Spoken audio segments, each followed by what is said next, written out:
Centuries ago, the Persian court of King Shah Sabur was a place where advanced engineering and magical illusion were virtually indistinguishable. The king delighted in clever mechanisms, and inventors from across the known world traveled to his palace to present their most complex devices. One afternoon, a Persian inventor arrived with a machine unlike anything the court had seen. It was a horse carved from heavy, black ebony wood. The inventor claimed this machine could carry its rider through the sky, covering a year's journey in a single day. The king was captivated and immediately offered the inventor any reward he desired. The inventor named his price. He demanded the hand of the king's beautiful daughter in marriage. The king's son, the young prince of Persia, was furious.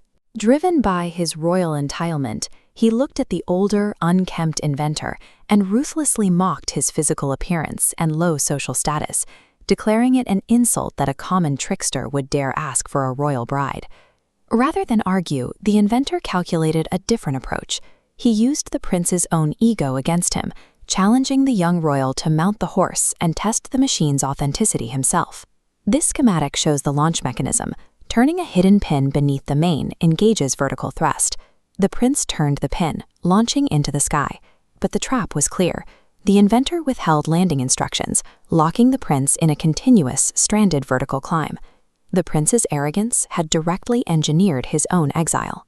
High above the earth, his royal title and vast wealth offered no protection against a superior grasp of mechanics, leaving him completely isolated. The physical stakes of the flight escalated rapidly. The prince pushed through the freezing, damp cold of the lower cloud layer, only to find himself climbing dangerously close to the sun, where the air turned into a lethal, burning heat.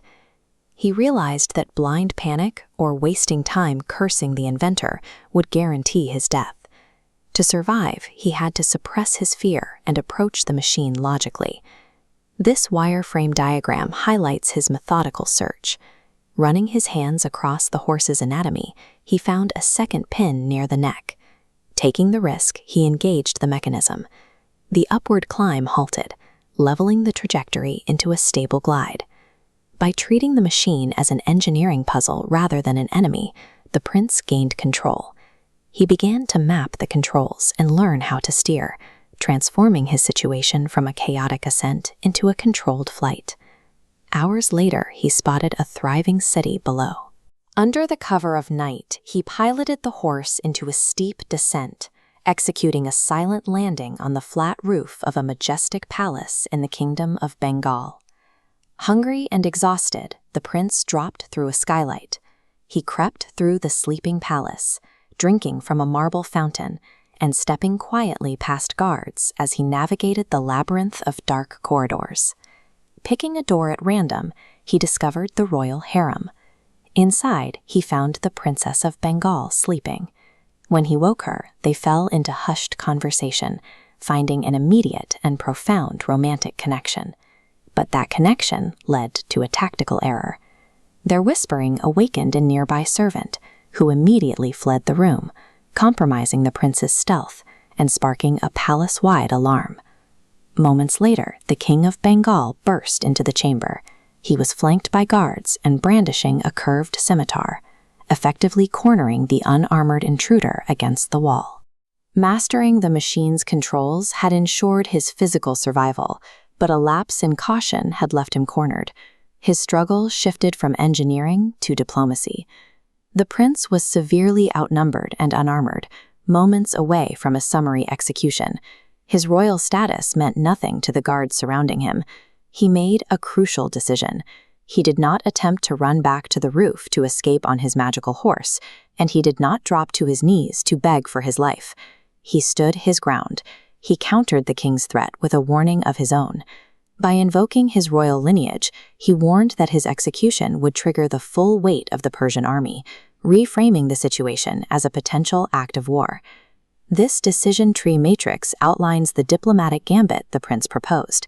He gave the king two distinct options.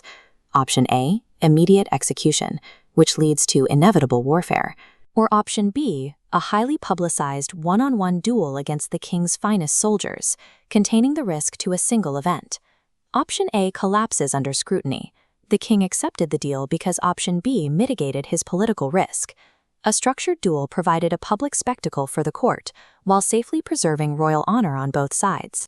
Of course, the story pauses exactly here, as the sun begins to rise. It is a classic narrative cliffhanger designed by Scheherazade to leave the outcome of the dawn duel and the fate of the two lovers hanging in the balance. The prince began his journey relying entirely on his title, but surviving a hostile world required more than just possessing advanced technology. It demanded the intellect to adapt to the unknown and the presence of mind to